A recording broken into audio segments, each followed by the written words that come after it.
Sindh high court Hyderabad पारां IG Sindh police के बरतरफ़ कयल SRP एहलकारनि जो अपील्स ॿुधण जो हुकुम ॾिनो वियो आहे। बरतरफ़ थियल शहज़ाद अहमद, ज़ुल्फ़कार अली, गुल मोहम्मद, फयाज़, शफ़क़त हुसैन, अब्दुल क़यूम ऐं शफ़ा अहमद पिटीशन दाख़िल कराई हुई।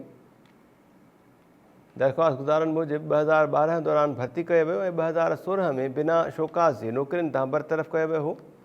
पिटीशन में मौक़िफ़ इख़्तियार कयो वियो आहे त बरतरफ़ीअ बावजूदि खाते ॼाणायो त असांखे जाली तरीक़े सां भर्ती कयो वियो हो। वकीलनि मूजिबि 2012 दौरान SRP में हज़ारे अहलकार भर्ती कया विया, जिन मां 2016 में 1800 अहलकारनि खे बरतरफ़ कयो वियो। तफ़सील मालूम कयो था टाइम न्यूज़ हैदराबाद जे रिपोर्टर इम्तियाज़ खोसो खां। वकील जो इहो बि चवणो त ॼाणायल पुलिस अहलकारनि खे बिना शोकाज़ जे बरतरफ़ कयो वियो, जंहिंजो अदालत नोटिस वठे। अदालत पारां IG सिंध खे दरख़्वास्त गुज़ारनि जो अपील्स ॿुधी संदनि मामिलो 3 महीननि दौरान हल करण जो हुकुम ॾिनो वियो। Sindh high court Hyderabad IG Sindh police के बरतरफ़ कयल SRP एहलकारनि जूं अपील्स ॿुधण जो हुकुम ॾिनो आहे। बरतरफ़ थियल शहज़ाद अहमद, ज़ुल्फ़कार अली, गुल मोहम्मद, फयाज़, शफ़क़त हुसैन, अब्दुल क़यूम पिटीशन दाख़िल कराई हुई। तफ़सील मालूम कयूं था टाइम न्यूज़ हैदराबाद जे रिपोर्टर इम्तियाज़ खोसो खां। इम्तियाज़, छा तफ़सील आहे नवां वटि जा?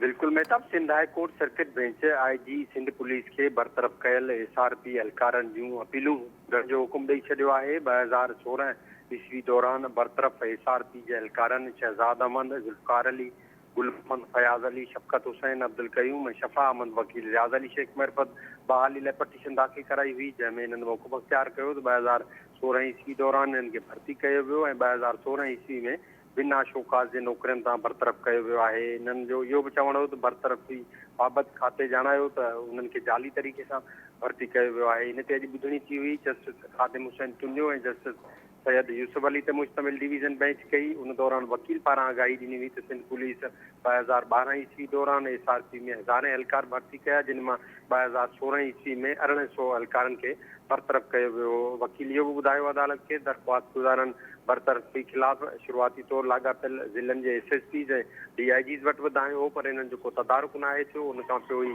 सर्विस ट्रिब्यूनल में बि अपील दाख़िल करे चुका आहिनि। उन ते अदालत जो चवणु हो त कंहिं बि खाते में मुलाज़िम खे बरतरफ़ करण खां अॻु उनखे शोकाज़ नोटिस ॾिनो वञे थो। इम्तियाज़ खोसो, महिरबानी अपडेट्स जे लाइ।